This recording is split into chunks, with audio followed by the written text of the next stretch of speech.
Assalamu alaikum all of you. I'm Dr. Shireen and I hope you all would be doing good. Today I'm presenting a topic, team cohesion, and I believe after attending this topic, one would be able to understand the term team cohesion, group, team, types of team, subcategories of team cohesion, and factors affecting team cohesion. So let's begin to learn team cohesion. According to the Albert Caron, who is the prominent sports social psychologist, team cohesion is a tendency for a group to stick or remain united in the pursuit of objective. Whereas, according to the Festinger, who is another prominent figure in psychology of sports, believes that this is the total field of forces causing individual to remain in a group.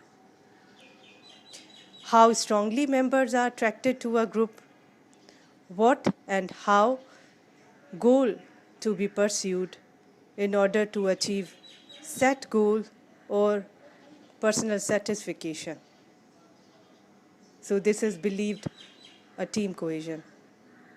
Whereas group is held to contain two or more team members who begin to interact with one another and they share common goal, they share common norms, they share common interests with formal and informal roles. These groups are considered team, and these teams are classified according to the type of interaction among the team members or between team members. So the first type of team is independent team, in which individual competes separately, such as golfer. The other type is reactive team, in which individual responds to the action of his or her teammate, such as bowler or wicketkeeper. The other type is co-active team, in which individual competes side by side with limited interaction, and it can be seen in rowing competition. Whereas interactive team is a type of team which witnesses ongoing interaction among or between team members, such as football or volleyball. These are the types of the team. Let's talk about the subcategories of team cohesion.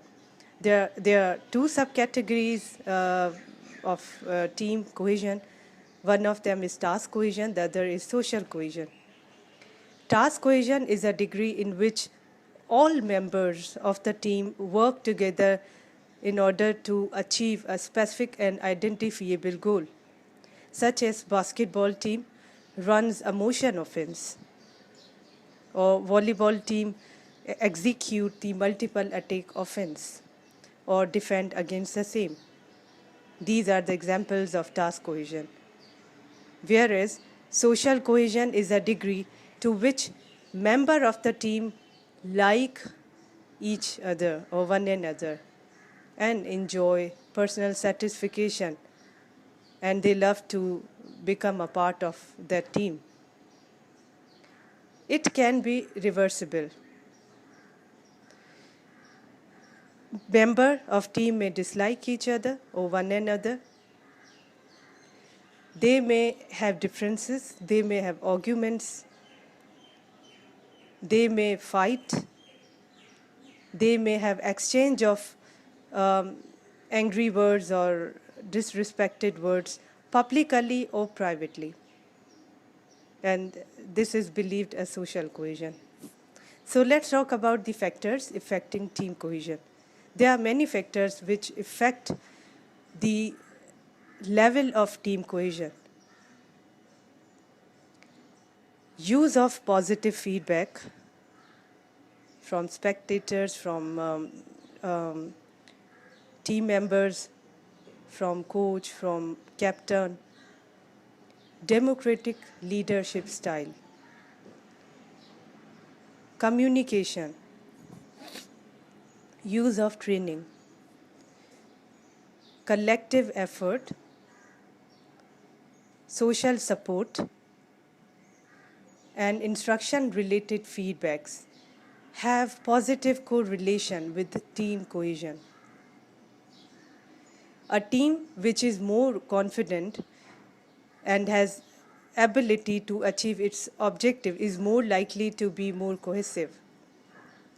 Research suggested that group size, behavior of leader or coach, and environmental climate, an environment which is high in ego involvement and low in task involvement,